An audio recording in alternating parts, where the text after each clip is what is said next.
ধন্যবাদ সোহেল। ধন্যবাদ। বিসমিল্লাহির রহমানির রহিম।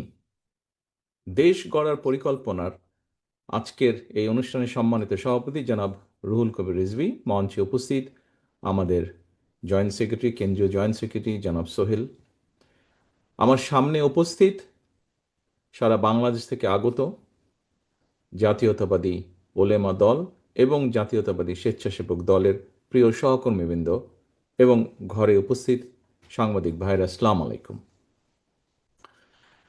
প্রিয় সহকর্মীবৃন্দ, আজকে আপনারা প্রায় 8 ঘন্টার মতন এখানে এই অনুষ্ঠানে যোগ দিয়েছেন এবং এই অনুষ্ঠানে যোগ দেওয়ার মাধ্যমে আপনারা আজকে পরিষ্কারভাবে কতগুলো জিনিস জানতে পেরেছেন।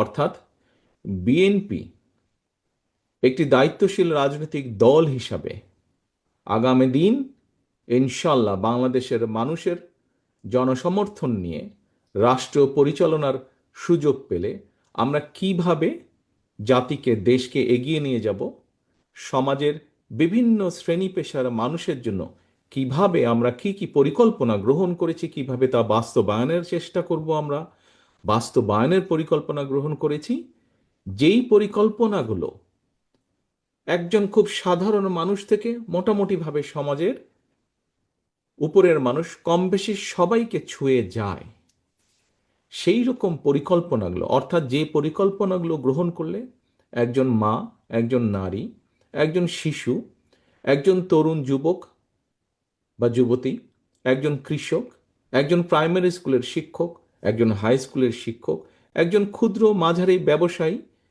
মুদির দোকান মালিক হোক, দোকান কর্মচারী হোক, এরকম বিভিন্ন শ্রেণী পেশার মানুষের জীবনের পরিবর্তন হতে পারে, সেই রকম কতগুলো পরিকল্পনা নিয়ে আজকে আমরা আলোচনা করেছি। প্রিয় সহকর্মীবৃন্দ, আপনারা নিশ্চয়ই সকালে আসার সময় এই অনুষ্ঠানে যখন আসছিলেন আপনারা নিশ্চয়ই পত্রিকা দেখেছেন, সেটি অনলাইনেই হোক বা মেইন ভার্সনই হোক, পত্রিকার প্রিন্টেড ভার্সনই হোক, আপনারা দেখেছেন নিশ্চয়ই। এবং একটি জিনিস নিশ্চয়ই আপনাদের চোখে পড়েছে যে আজকে হচ্ছে আন্তর্জাতিক দুর্নীতি বিরোধী দিবস, জাতিসংঘের আন্তর্জাতিক দুর্নীতি বিরোধী দিবস। আমি আমার বক্তব্য, মাগরিবের বেশি সময়ে নেই, মাগরিবের টাইম প্রায় হয়ে এসছে, আমি চেষ্টা করব আমার বক্তব্য সংক্ষেপ রাখতে, মোটামুটি সেই সময়ের ভিতরে শেষ করতে। তবে আমার বক্তব্যের বাকি অংশে যাওয়ার আগে আপনাদের কাছে একটি ছোট্ট 2-2.5 মিনিটের একটি ভিডিও আপনাদেরকে আমি দেখাতে চাই। এখন আপনারা দয়া করে ভিডিওটা দেখবেন। তবে এই ভিডিওর কিন্তু লিখিত একটি বক্তব্য, এই ভিডিওতে যা আছে তারই লিখিত ফরম্যাট কিন্তু আপনাদের এই ফোল্ডারের ভিতরে দেওয়া আছে। ভিডিওটা আপনাদেরকে এই জন্য দেখাচ্ছি, ভিডিওটা যখন দেখবেন জিনিসটা আরো সুন্দরভাবে আপনাদের মনের ভিতরে ঢুকে যাবে। আসুন আমরা ভিডিওটা দেখি 2 মিনিটের। মুকুল, প্লিজ প্লে করো।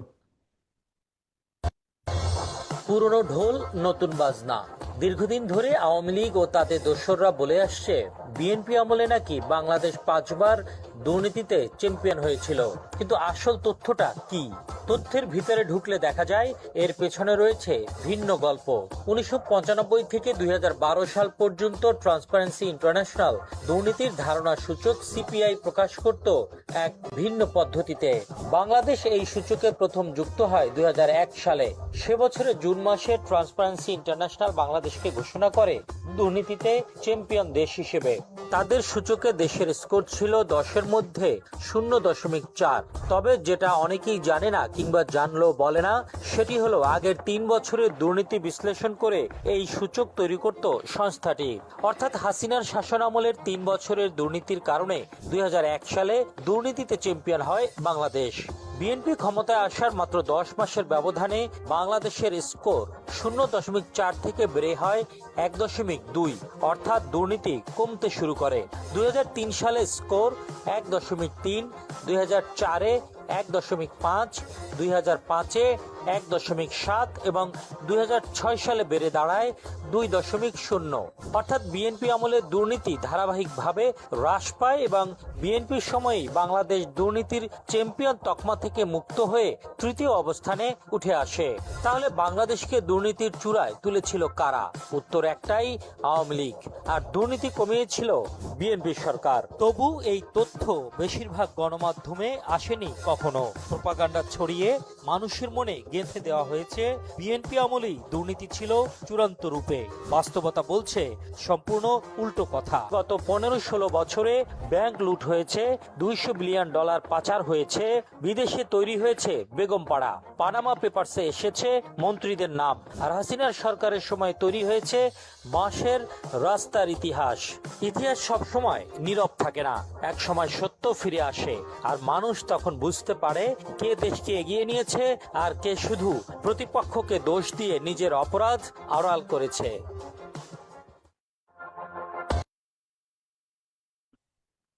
Thank you. এটা সরিয়ে দাও। জি, প্রিয় সহকর্মীবৃন্দ, আপনারা আন্তর্জাতিক দুর্নীতি বিরোধী দিবসে আজকে আপনাদের সামনে একটি সত্য প্রকাশিত হলো। হয়তো অনেকে জানতেন, কিন্তু বিভিন্ন নেগেটিভ প্রোপাগান্ডার, মিথ্যে প্রোপাগান্ডার কারণে কেউ কেউ হয়তো শিওর হতে পারছিলেন না, বা ফ্যাক্টস ফিগার না জানা থাকার কারণে অনেকে কিছু বুঝে উঠতে পারছিলেন না। কিন্তু আপনাদের কাছে একটি কাগজ দিয়ে দেওয়া হয়েছে, যা আপনারা ভিডিওতে দেখেছেন। সহকর্মীবৃন্দ, জিএস বাংলাদেশে বাংলাদেশে যদি আমরা বলি যে এই যে দুর্নীতি, যে লাগাম, সেই লাগামকে টেনে ধরতে কিন্তু পেরেছে প্রতিবার বিএনপি সরকার। দেশ স্বাধীনের পরে আমরা দেখেছি এই দেশের মানুষের, যুদ্ধ বিধ্বস্ত দেশে এই দেশের মানুষের সাহায্য সহযোগিতার জন্য সারা বিশ্ব থেকে কিভাবে সহযোগিতা এসেছিল, কিন্তু সেগুলোর কি অবস্থা হয়েছিল, কেন হয়েছিল? সবই হয়েছিল দুর্নীতির কারণে, দুর্ভিক্ষ হয়েছিল, সব কিছু মিলিয়ে। কিন্তু পরবর্তীতে বিএনপি তথা শহীদ রাষ্ট্রপতি জিয়াউর রহমান যখন এই দেশের শাসনভার পেলেন, দেশ পরিচালনার দায়িত্ব পেলেন, আমরা এই দেশ থেকে, বিএনপি সরকার, শহীদ রাষ্ট্রপতি জিয়াউর রহমানের সরকার এই দেশকে দুর্নীতি থেকে বের করে, এই দুর্ভিক্ষ থেকে বের করে, শুধু যে খাদ্য উৎপাদন বৃদ্ধি করলেন তাই নয়, দেশ থেকে আমরা খাদ্য পর্যন্ত রফতানি করেছিলাম। হতে পারে অল্প, কিন্তু রফতানি আমরা করেছিলাম। পরবর্তীতে আবার আপনারা দেখলেন যে 2001 থেকে 2005, তার আগে কারা কি করেছিল সেটি আপনাদের সামনে উপস্থিত আছে। এবং 2001 থেকে 5 বিএনপি কিভাবে দেশনেত্রী খালেদা জিয়ার সময় কিভাবে বাংলাদেশকে দুর্নীতির তকমা থেকে ধীরে ধীরে ধীরে ধীরে বিএনপি সরকার, খালেদা জিয়ার সরকার বের করে নিয়েছিল। এর সাক্ষ্য প্রমাণ, এটি আমাদের কথা না, এটি একটি ইন্ডিপেন্ডেন্ট সংস্থার কথা। এটি আমাদের কোনো জরিপও না, আমাদের কোনো রিসার্চও না, একটি ইন্ডিপেন্ডেন্ট জরিপ, এটা ইন্ডিপেন্ডেন্ট একটি সংস্থার জরিপ। প্রিয় সহকর্মীবৃন্দ, আপনাদের সামনে আজকে 8টি পয়েন্ট উপস্থাপন করা হয়েছে। এই 8টি পয়েন্টের মধ্যে আছে কিভাবে আগামী দিনে আমরা আমাদের দেশের মানুষের, বাংলাদেশের মানুষের স্বাস্থ্য সেবা নিশ্চিত করতে চাই। আমরা চাই কিভাবে দেশে, অসুখ বিসুখ হবেই, পৃথিবীতে থাকলে অসুখ বিসুখ হবে, কিন্তু কিভাবে কম সংখ্যক মানুষ যাতে অসুস্থ হতে পারেন,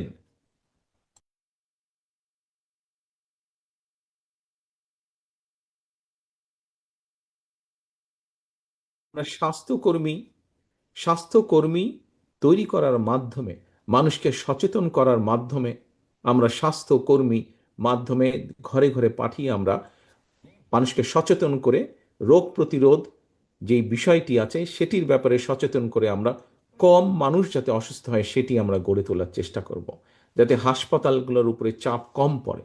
এবং হাসপাতালগুলোর উপরে যদি চাপ কম পড়ে, তাহলে স্বাভাবিকভাবেই যারা অসুস্থ হয়ে হাসপাতালে যাবেন তাদেরকে চিকিৎসা দিতে সুবিধা হবে। প্রিয় সহকর্মীবৃন্দ, গতকালকেও বলেছিলাম, আজও বলছি, আপনারা এখানে দেখেছেন ফ্যামিলি কার্ড নামে একটি কার্ড আমরা তৈরি করতে চাচ্ছি।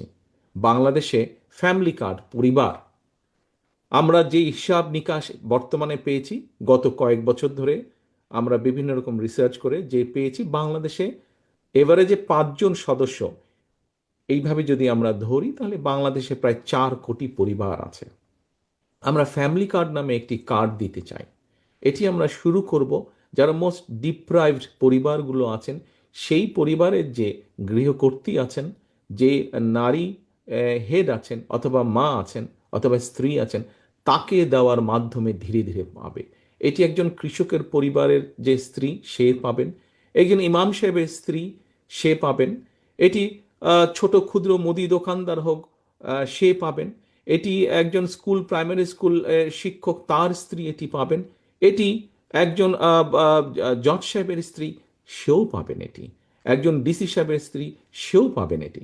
কিন্তু প্রথমে আমরা শুরু করব যারা ডিপ্রাইভ, বেশি যারা সমাজে ডিপ্রাইভ। কেন আমরা যারা দুস্থ তাদের দিয়ে আমরা কেন শুরু করব? আপনারা হয়তো বলতে পারেন যে একজন কৃষকের স্ত্রী হয়তো পেতে পারে, এটি তার প্রাপ্য। একজন ইমাম সাহেবের স্ত্রী হয়তো পেতে পারেন, এটি তার প্রাপ্য।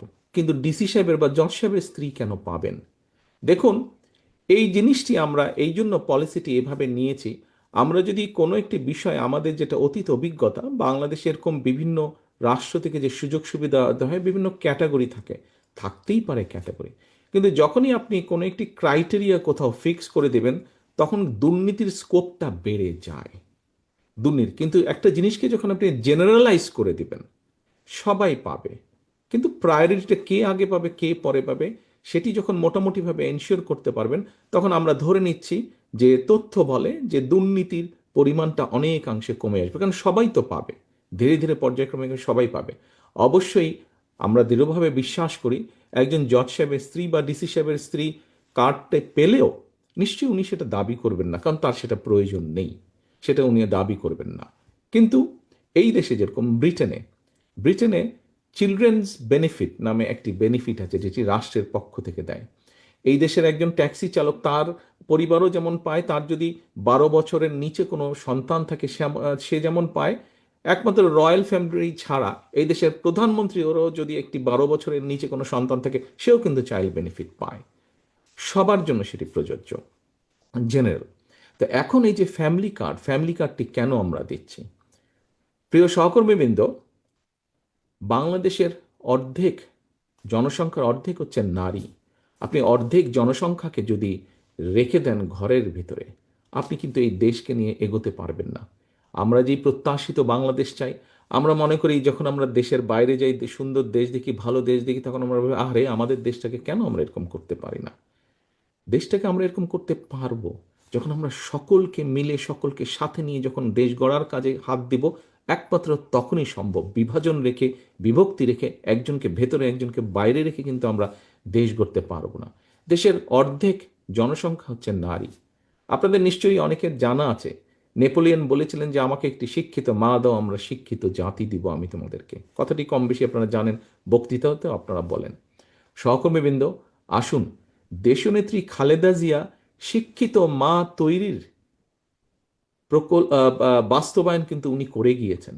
নারীদের ক্লাস 12 পর্যন্ত শিক্ষা ব্যবস্থা উনি ফ্রি করে দিয়ে গিয়েছেন। অর্থাৎ শিক্ষিত মা তৈরির যে প্রোগ্রাম, কর্মসূচি, সেটি দেশনেত্রী খালেদা জিয়া শুরু করে গিয়েছেন। আসুন, ইনশাল্লাহ আগামী নির্বাচনে জনগণের সমর্থন নিয়ে বিএনপি সরকার গঠনে সক্ষম হলে আপনাদের আগামী বিএনপি সরকার শুধু শিক্ষিত মাই নয়, একজন শিক্ষিত মায়ের সাথে স্বাবলম্বী মা আমরা গড়ে তুলতে চাই, স্বাবলম্বী মা, স্বাবলম্বী পরিবার গড়ে তুলতে চাই।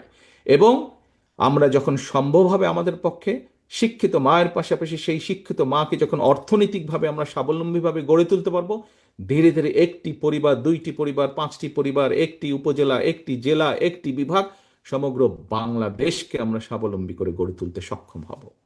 প্রিয় সহকর্মীবৃন্দ, আসুন, আপনারা নিশ্চয়ই দেখেছেন কৃষি কার্ড।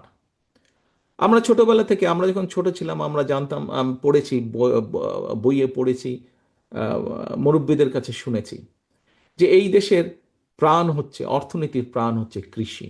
এখনো বহু মানুষ, কোটি কোটি মানুষ কিন্তু কৃষির সাথে, আপনি হয়তো প্রত্যক্ষ বা না হলেও পরোক্ষ না হলেও প্রত্যক্ষ না হলেও কোনো না কোনোভাবে আপনি কৃষির সাথে জড়িত আছেন।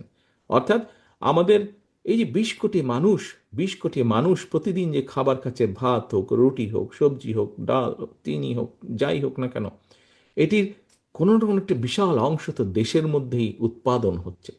এখন এই কৃষকদের কথা কিন্তু আমাদেরকে ভাবতে হবে। কৃষির মধ্যে আপনারা যারা কম বেশি কৃষির সাথে জড়িত আছেন, এবং এখানে কৃষি সাবজেক্টটি খুব সম্ভব ডক্টর মজিদ এখানে উপস্থাপন করেছে, আপনাদেরকে নিশ্চয়ই বলেছে কয়েক ক্যাটাগরির কৃষক আছে দেশে। ক্ষুদ্র, প্রান্তিক, মাঝারি, বৃহৎ কৃষক এরকম আছে। আমাদেরকে এই কৃষকদের পাশে দাঁড়াতে হবে। একজন ক্ষুদ্র বা মাঝারি বা প্রান্তিক কৃষককে যদি আমরা সরকারের তরফ থেকে সহযোগিতা প্রদান করি, সারা জীবন যে সেই সহযোগিতা দিব, নট দ্যাট। হ্যাঁ, আমরা একটা সার্টেন টাইম পর্যন্ত, কিন্তু যখন সহযোগিতাটা পাবে 2 বছর 3 বছরও রেজাল্ট আসবে না, কিন্তু 5 থেকে ইনশাল্লাহ 7 বছরের মধ্যে রেজাল্ট আসবে। আমাদের লক্ষ্য হচ্ছে সেই প্রান্তিক বা ক্ষুদ্র কৃষককে তার অর্থনৈতিক ভিত্তিটাকে মজবুত করা, সে যাতে নিজের পায়ে দাঁড়াতে পারে। একই সাথে একই সাথে কৃষি উৎপাদিত যে দ্রব্যমূল্য, পণ্যগুলো, এগুলোর বিভিন্ন সময় দাম ওঠানামা করে। আমরা যদি কৃষির উৎপাদন বাড়াতে পারি, একই সাথে যদি আমরা এই জিনিসগুলো স্টোরেজ করার উপায় বের করতে পারি, তাহলে একদিকে আমরা নিশ্চিত করতে পারবো কৃষকের অর্থনৈতিক স্বাবলম্বিতা, আরেকদিকে যারা আমরা এগুলা কনজিউম করি, দেশের মানুষ কনজিউম করে, তাদেরকেও মোটামুটিভাবে স্বল্প মূল্যে, ন্যায্য মূল্যে, বরং বলা উচিত স্বল্প মূল্যে না, ন্যায্য মূল্যে আমরা তাদের কাছে, সারা দেশের মানুষের কাছে এই কৃষি উৎপাদিত পণ্যগুলো আমরা তাদের কাছে ছড়িয়ে দিতে পারবো।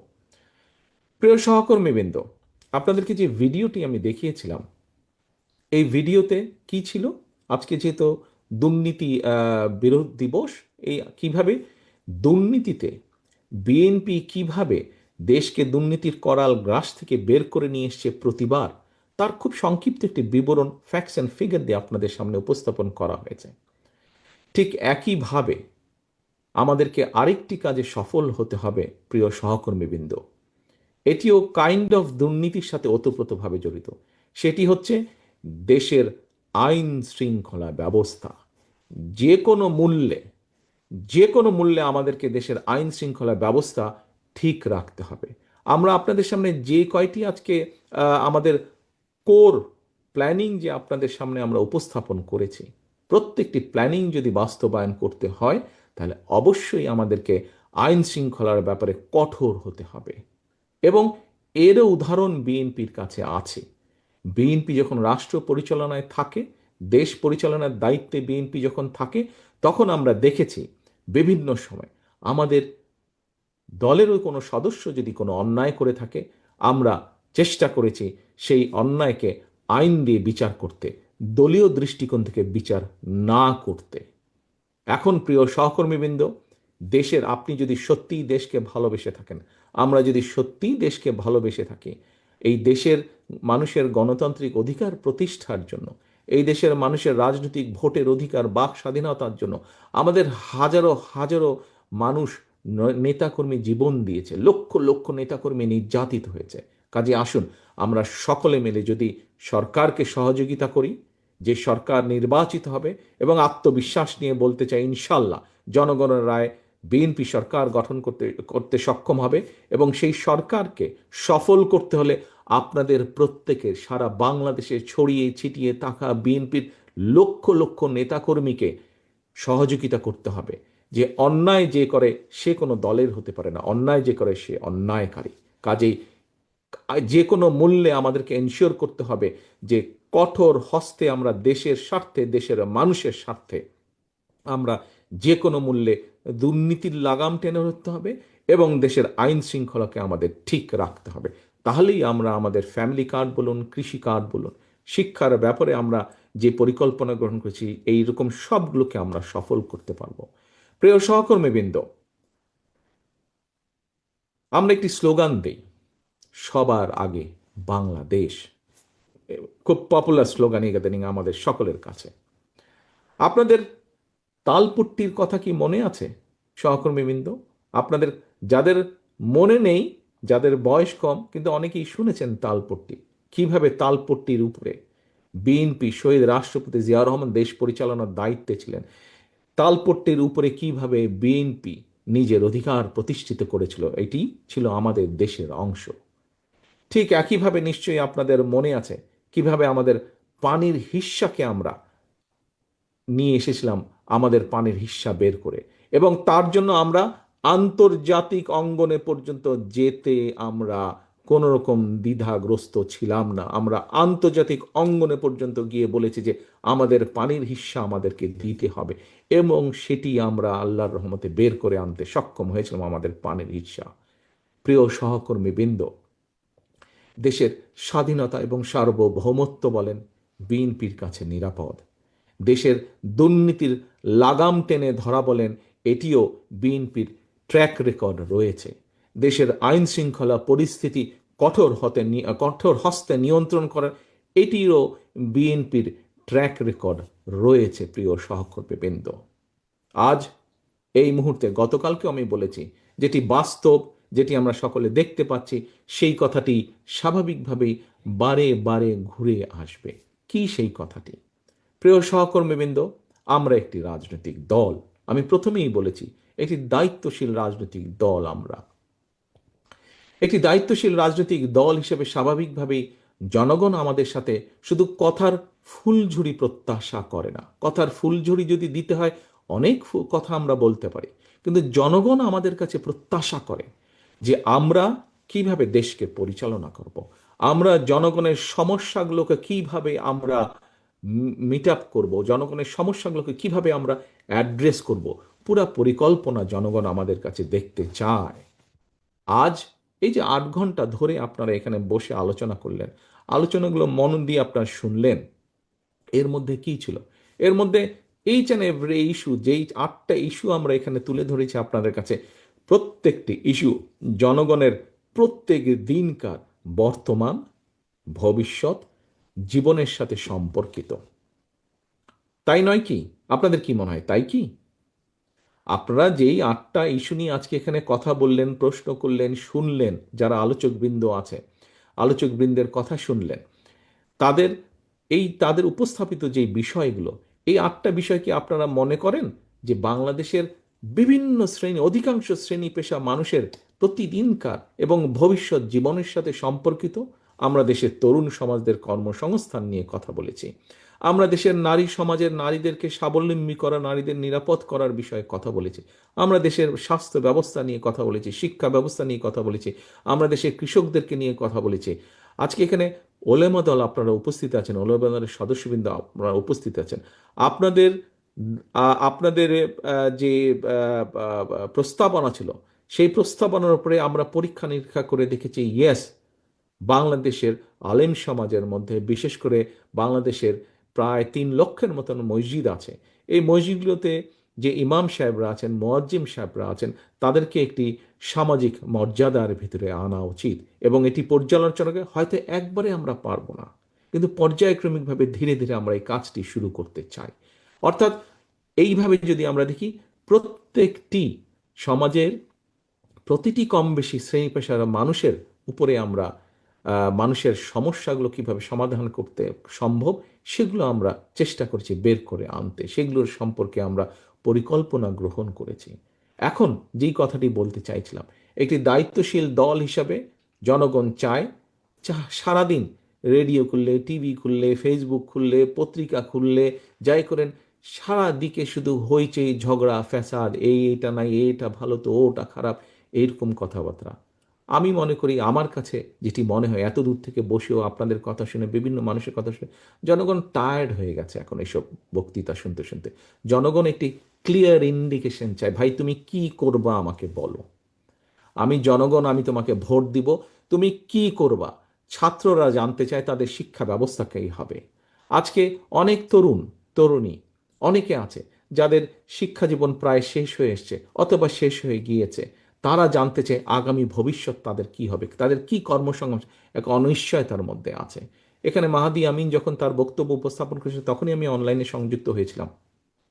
আমি দেখলাম মাহাদি আমিন এখানে বলেছে, স্কুল কলেজগুলোতে আপনাদেরকে প্রশ্ন করেছে যে যদি স্কুল কলেজ ইউনিভার্সিটিগুলো আমরা ইন্টারনেট কানেকশন ফ্রি করতে পারি, তাহলে তাদের উপকার হয় কিনা। আপনারা সমন্বয়ে সকলে বলেছেন ইয়েস, তাদের উপকার হয়। হয় মাহাদি আমিন আমার জন্য রেখে দিয়েছে, অথবা বেচারা ভুলে গেছে, তবে ও ভুলে যাওয়ার কথা না, অত্যন্ত বুদ্ধিমান, ইন্টেলিজেন্ট ছেলে, খুব সম্ভবত আমার জন্য রেখে দিয়েছে।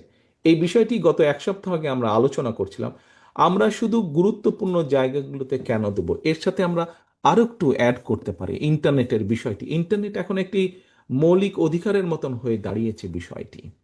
প্রিয় সহকর্মীবৃন্দ, এখানে স্বেচ্ছাসেবক দলের অনেক তরুণ সহকর্মীবৃন্দ আপনারা আছেন। এটা গতকাল যদি আমি বলতাম, পরশুদিন বলতাম, হয়তো বা আরো ভালো হতো। আমরা গত 1 সপ্তাহ আগে বিষয়টি কম বেশি ঘাটাঘাটি করেছি, বিষয়টি নিয়ে রিসার্চ করেছি, এবং আমরা দেখেছি শুধু স্কুল কলেজ বা রেল স্টেশন বা এয়ারপোর্টে আমরা কেন দেব, আমরা কেন বিভিন্ন লাইব্রেরিগুলোতে কেন দেব না, আমরা কেন বিভিন্ন সেটা মফস্বল শহর হোক, ঢাকা শহর হোক, বিভিন্ন জায়গায় যে বড় বড় কিছু ক্যাফেটেরিয়া আছে যেখানে ছেলেমেয়েরা বসে কথা বলতে পারে, চা খেতে পারে, যেখানে ইন্টারনেটে কাজ করতে পারে, এরকম কতগুলো জায়গায় আমরা কেন ব্যবস্থা করব না? অর্থাৎ ফ্রি ইন্টারনেটের যে ব্যবস্থা, এটির এরিয়াটাকে কেন আমরা বাড়াবো না? যদি আমরা এটির এরিয়াকে বাড়াতে পারি, তাহলে নিশ্চয়ই বহু তরুণ তরুণী আছে, যুব সমাজের বহু সদস্য আছে যারা বিভিন্নভাবে উপকৃত হবে। কিছুদিন আগে বিবিসিতে, এটা প্রায় বছর কয়েক আগের ঘটনা, বিবিসিতে আমি খবর দেখছিলাম, হঠাৎ খবরে একটি খবর দেখালো, একটি ফ্যামিলি, দুই ভাই বোন, ওরা স্কুলে পড়ে, কিন্তু ওদের খুব সমস্যা হচ্ছে, ওরা যেই জায়গা থেকে, গ্রামের মধ্যে, এটি লন্ডন শহরে না, লন্ডন থেকে অনেক দূরে গ্রামের মধ্যে, তারা হোমওয়ার্ক করার জন্য প্রায় 2 মাইল হেঁটে তার নানির বাড়িতে যায়, কারণ তাদের বাড়িতে ইন্টারনেট নেই, নানির বাড়িতে ইন্টারনেট আছে। ওখানে গিয়ে ল্যাপটপ নিয়ে বা আইপ্যাড নিয়ে, যেটাই হোক, সেখানে তারা ইন্টারনেট নিয়ে হোমওয়ার্কের কাজ শেষ করে আবার বাড়িতে ফিরে আসে। সহকর্মীদের, আমাদের দেশেও এরকম সমস্যা আছে, বাট আমরা এই জন্য এটি করতে চাইছি, ফ্রি যে কথাটি বললাম ইন্টারনেট করতে চাইছি, এই জন্য করতে চাইছি, আমাদের বহু তরুণ সমাজের বহু সদস্য আছে, নতুন ভোটার যারা হয়েছে, ইয়াং জেনারেশন বলতে যাদেরকে আমরা বুঝি, বহু সদস্য আছে যারা বিভিন্ন কন্টেন্ট মেক করে, কিন্তু ডাটার দাম অনেক বেশি হওয়াতে হয়তো তারা অফ করে রাখে, খুব যখন প্রয়োজন ডাটাটা তখন তারা ওপেন করে, আবার অফ করে তারা রেখে দেয়। আমাদের বহু এরকম তরুণ সমাজের সদস্য আছে যারা অনলাইনে ছোটখাটো ব্যবসা করে, বিভিন্ন জিনিসপত্র বিক্রি করে, বিভিন্ন অ্যাড ক্যাম্পেনিং করে, কিন্তু সব সময় তারা করতে পারে না, কারণ খরচ অনেক বেশি পড়ে। কিন্তু আমরা যদি এরকম বিভিন্ন গুরুত্বপূর্ণ জায়গাগুলোতে, বিভিন্ন লাইব্রেরিতে, বিভিন্ন ইউনিভার্সিটিগুলোতে, কলেজগুলোতে, বিভিন্ন ক্যাফেটেরিয়াতে যদি আমরা ফ্রি ইন্টারনেটের ব্যবস্থা করে দিতে পারি, তাহলে তাদের জন্য সুবিধা হবে। ফ্রি বলতে তো ধরেন ঘন্টার পর ঘন্টা ফ্রি থাকবে না, ব্যাপারটা হয়তো এরকম হবে, কারণ আমার সব কিছুরই তো একটি খরচ আছে, খরচটা তো যারা দিবে তাদেরও পোষাতে হবে। হয়তো ব্যাপারটা এরকম হবে যে সে যখন তার পুরো ইমেল অ্যাড্রেস দিয়ে সব কিছু দিয়ে, যেটা নর্মাল স্ট্যান্ডার্ড প্রসিজিওর, যখন কোনো একটা ক্যাফেটেরিয়াতে বা কোনো একটা জায়গায় ঢুকলো ওই ইন্টারনেট সুবিধা পাওয়ার জন্য, তখন স্বাভাবিকভাবে সে যখন ইন্টারনেট সুবিধাটা পেতে চাইবে, কতগুলো ইনফরমেশন চাইবে তার কাছে, সেই ইনফরমেশনগুলো ফিল আপ করার পরে এমনও হতে পারে সেখানে হয়তো কয়েক সেকেন্ডের একটি অ্যাড আসলো, সেই অ্যাডটি হয়তো তাকে দেখতে হতে পারে, এবং অ্যাডটি দেখার পরে তারপরে তার কানেকশনটা কানেক্টেড হয়ে যাবে, ইন্টারনেটটা কানেক্টেড হয়ে যাবে, তখন সে হয়তো 1 ঘন্টা হোক, 1.5 ঘন্টা হোক, ওটা ফ্রি পাবে সে, তখন সে ওইটাতে তার কাজটা সে সেরে নিতে পারবে। কাজে আমরা পুরো জিনিসটাকে এইভাবে চিন্তা করছি যে কিভাবে সুযোগ সুবিধা, রাষ্ট্রের যে সুযোগ সুবিধা, এটিকে জনগণের কাছে নিয়ে যাওয়া যায় এবং তরুণ সমাজকে সহযোগিতা করা যায় তাদের কাজগুলো সম্পন্ন করার জন্য। প্রিয় সহকর্মীবৃন্দ, আমরা আহ, আপনারা শুনেছেন কর্মসংস্থানের বিষয়। ইউরোপের বহু দেশে, ইটালিতে যেমন, উদাহরণস্বরূপ বলে, ইটালিতে যেমন বহু জায়গা আছে যেখানে তাদের তরুণ প্রজন্ম, ইয়াং জেনারেশনের সংখ্যা কমে গেছে, সেখানে তাদের কাজ করার জন্য মানুষ লাগবে, কিন্তু আপনি আসতে পারবেন না। কেন আপনি আসতে পারবেন না? আপনি তো ভাই ইটালিয়ান ভাষা বোঝেন না। আপনি যখন গ্রামে যাবেন, ওই দেশের গ্রামের মানুষ হয়তো সচ্ছল মানুষ আছে, কিন্তু সে ইংরেজি বুঝে না, তাই সে ইটালিয়ান ভাষা বুঝে, তার ভাষা ইটালিয়ান। এবং আপনি যে ওখানে যাবেন, আপনি যদি তার ফার্মে, অর্থাৎ তার কৃষিতে যদি আপনি কাজ করেন, তাতে আপনাকে লোকাল ভাষা জানতে হবে, কিন্তু আপনি তো লোকাল ভাষা জানেন না। আমরা চাইছি আমাদের তরুণ সমাজকে, সে শহরেই থাকুক, গ্রামেই থাকুক, তরুণ সমাজকে, আপনারা শুনেছেন যে বাংলাদেশ থেকে বছরে 8 থেকে 10 লক্ষ মানুষ যায় বিদেশে, কিন্তু এর মধ্যে প্রায় 7 লক্ষ মানুষ যারা যে আনস্কিল লেবার যায়, আনস্কিল ওয়ার্কার যায়। আমরা এই যে যাওয়ার পরিমাণ, এদেরকে আমরা ট্রেনিং দিতে চাচ্ছি। জাপানে কৃষিতে মানুষ প্রয়োজন, জাপানে হেলথ কেয়ারের মানুষ প্রয়োজন, ইউরোপের বিভিন্ন দেশে হেলথ কেয়ারের মানুষ প্রয়োজন। এখানে আমাদের তরুণরা যেতে পারে, ছেলেরা যেতে পারবে, মেয়েরা যেতে পারবে, কিন্তু ভাষা শিক্ষা একটি বিরাট ব্যাপার হয়ে দাঁড়িয়েছে। আমরা পরিকল্পনা নিয়েছি, নিশ্চয়ই আপনারা ডিটেল পরিকল্পনায় শুনেছেন, আমরা পরিকল্পনা নিয়েছি যে আমরা এরকম টেকনিক্যাল ইনস্টিটিউশন, ভোকেশনাল ইনস্টিটিউশন আমরা জেলা পর্যায়ে, বিভাগ পর্যায় পর্যন্ত শুরু করব, যারা ভাষা শিক্ষা দিবে। এবং কয়েকটি ভাষা আমরা স্কুল লেভেলে, কয়েকটি ভাষা আমরা কম্পালসারি করে দেব বাচ্চারা নিজেরা চয়েস করে নেবে সে কোনটা শিখবে। ইংরেজির সাথে তৃতীয় আরেকটি ভাষা তাকে শিখতেই হবে, যাতে করে সে ভবিষ্যতে যদি মনে করে সে বিদেশে যাবে, সে যে কোনো কাজ করতে পারবে। ভোকেশনালের কতগুলো সাবজেক্ট আমরা কম্পালসারি করে দেবো যে এগুলো তাকে শিখতেই হবে। অর্থাৎ একজন বাচ্চাকে শিশু অবস্থা থেকে আমরা তাকে ইন্ডিপেন্ডেন্ট করে গড়ে তুলতে চাই। খেলাধুলা তাকে করতে হবে। আমিনুল আপনাদের সামনে তুলে ধরেছে যে আমরা শুধু ডাক্তার বানাবো তা না, আমরা শুধু ইঞ্জিনিয়ার বানাবো তা না, আমরা শুধু উকিল ব্যারিস্টার বানাবো তা না, আমরা খেলোয়াড় পর্যন্ত তৈরি করব। আমরা দেশে একজন খেলোয়াড়, প্রফেশনাল খেলোয়াড় আমরা তৈরি করতে চাই। সে দেশে খেলবে, সে বিদেশে খেলবে। বিদেশে শুধু ডাক্তার দেশে সুনাম বয়ে নিয়ে আসবে তা না, শুধু ইঞ্জিনিয়ার দেশে সুনাম বয়ে নিয়ে আসবে তা না, শুধু ব্যবসায়ী দেশে সুনাম বয়ে নিয়ে আসবে তা না। একজন খেলোয়াড়, একজন ব্যক্তি খেলোয়াড়, সে ছেলে হোক মেয়ে হোক। আপনারা দেখেছেন মেয়েরা কি সুন্দর এশিয়ান ফুটবলে তারা দেশের জন্য সম্মান বয়ে নিয়ে এসেছে। আপনারা দেখেছেন ক্রিকেটে কিভাবে বিশ্ব দরবারে বাংলাদেশের ইয়াং ছেলেরা, ইয়াং ক্রিকেটাররা কিভাবে সম্মান বয়ে নিয়ে এসেছে। আমরা অন্যগুলোতেও চেষ্টা করতে পারি, যেগুলোতে আমাদের পক্ষে সম্ভব আমরা সেগুলোতে চেষ্টা করবো। আমরা প্রফেশনাল খেলোয়াড় গড়ে তুলব। তারা বিদেশে খেলবে, একটি সময় পরে যখন তারা খেলতে পারবে না, স্বাভাবিক, খেলোয়াড়রা বেশি দিন খেলতে পারে না, কারণ শারীরিক একটি বিষয় থাকে। তখন তারা দেশের বা বিদেশের বিভিন্ন ইনস্টিটিউশনে কোচ হিসাবে বা প্রশিক্ষক হিসেবে তারা তখন দায়িত্ব পালন করতে পারবে। অর্থাৎ প্রত্যেকটি জেনারেশনকে, প্রত্যেকটি ভবিষ্যৎকে আমরা সেভাবে গড়ে তুলতে চাই। প্রিয় সহকর্মীবৃন্দ, আপনারা কম বেশি আলোচনার সময় 8 ঘন্টার মধ্যে, পুরো 8 ঘন্টার কথাকে আমার হাফ এন আওয়ারের মধ্যে নিয়ে আসতে হচ্ছে, তো সেই জন্য আমি সংক্ষেপে বলছি। সহকর্মীবৃন্দ, এই কাজগুলো যদি আমাদেরকে করতে হয়, আবার ঘুরে ওখানে চলে যাচ্ছে। আজকে যে আন্তর্জাতিক দুর্নীতি বিরোধী দিবস, এই দুর্নীতির লাগাম আমাদেরকে টেনে ধরতে হবে, এবং আমাদের ট্র্যাক রেকর্ড আছে করার। বিএনপির ট্র্যাক রেকর্ড আছে, আমরা দুর্নীতির লাগাম টেনে ধরেছি। একটি কথা বলতে ভুলে গিয়েছে আপনাদের, বিএনপি দেশনেত্রী খালেদা জিয়ার সময় যখন এই কাজটি করা হলো, তখন কিন্তু এক সময় গিয়ে দুর্নীতি কমিশন একটি করা হয়েছিল।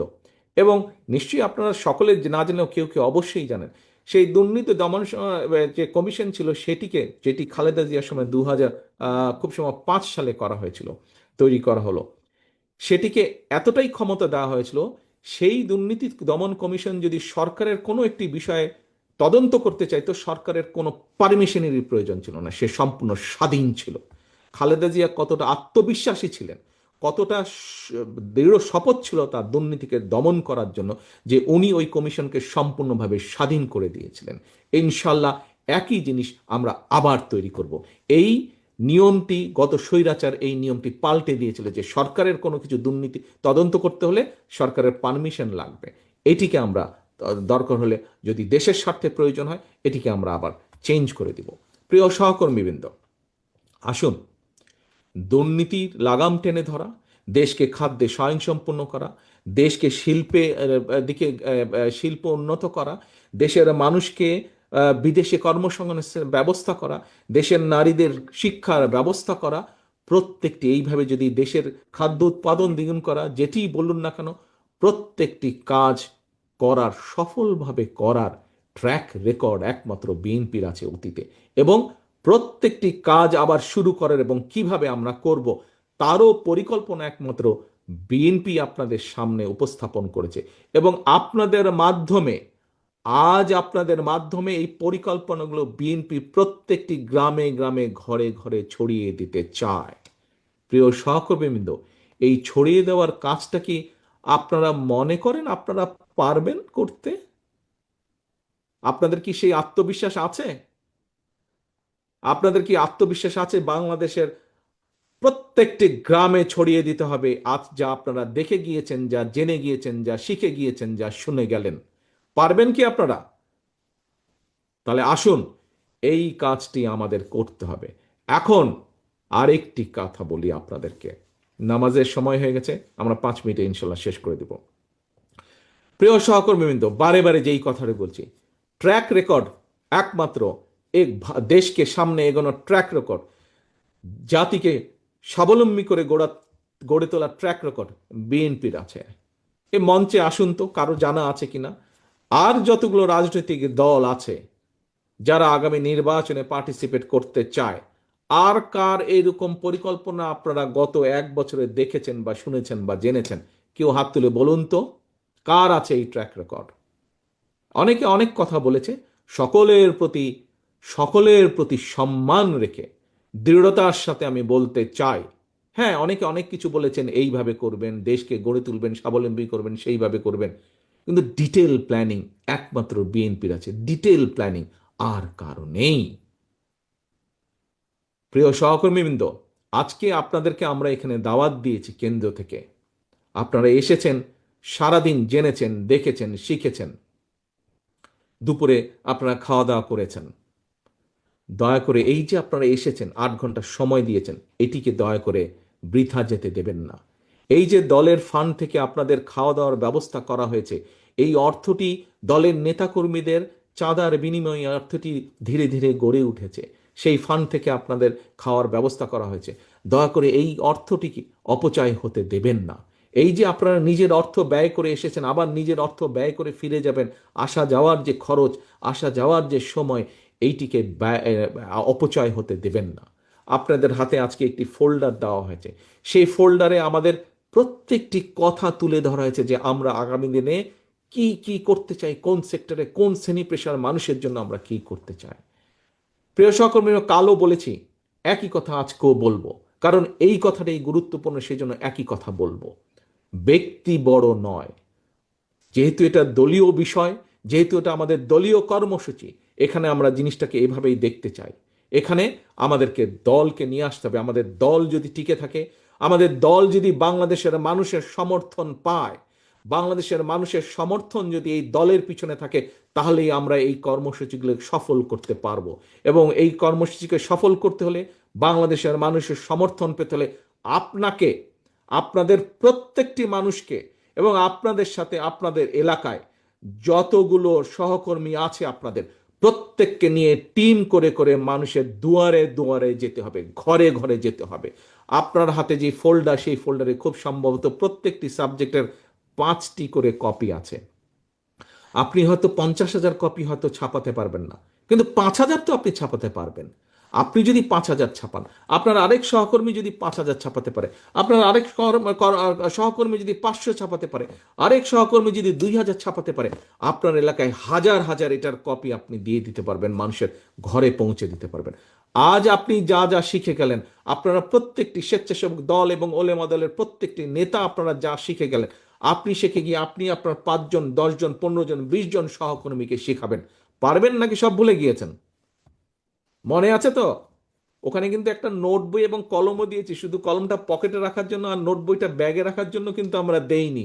আমরা কলমটা দিয়েছি এবং নোট বইটা দিয়েছি নোট করার জন্য, যেটি মনে হবে গুরুত্বপূর্ণ পয়েন্ট সেটি নোট করার জন্য দিয়েছি। নোট টোট করেছেন নাকি রেগেই দিয়েছেন? নোট টোট করেছেন? Very good. যারা নোট করেছেন ভেরি গুড, যারা নোট করেননি নট গুড অ্যাট অল। আচ্ছা, এখন সহকর্মীবৃন্দ, কাজ সামনে অনেক গুরুত্বপূর্ণ। মানুষের কাছে যেতে হবে, মানুষকে বলতে হবে, তথ্য প্রমাণ দিয়ে বলতে হবে, ভাই, আমি, বোন, মা, আমি অতীতে আমার দল এই এই কাজ করেছে। আমরা ভবিষ্যতে যদি আপনাদের সমর্থন পাই, আপনাদের সহযোগিতা পাই, আপনারা যদি আমাদের সাথে থাকেন, আমাদের কে যদি সমর্থন দেন, আমরা আপনাদের জন্য এই এই কাজ করতে চাই। প্রিয় সহকর্মী, আমি অতীতে করেছি, দুর্নীতি দমন করেছি, খাদ্য উৎপাদন দ্বিগুণ করেছি, মেয়েদের শিক্ষা ব্যবস্থা করেছি, বিদেশে আমরা কর্মসংস্থানের ব্যবস্থা করেছি, দেশে আমরা কর্মসংস্থানের ব্যবস্থা করেছি, এই ইন্টারনেট সুবিধা ব্যবস্থা বিএনপি শুরু করেছে। মুক্তিযুদ্ধের কথা যদি বলেন, মুক্তিযুদ্ধ মন্ত্রণালয় আমাদের কথা, দেশনেত্রী খালেদা জিয়ার করা। কাজেই যদি বলতে হয় বিএনপি করেছে, কাজে করতে পারলে বিএনপি করতে পারবে। আর কে কি করতে পেরেছে, বিভিন্ন জনের বিভিন্ন ট্র্যাক রেকর্ড অতীতে আমরা দেখেছি, এবং তাদের কাছে কোনো প্ল্যান নাই।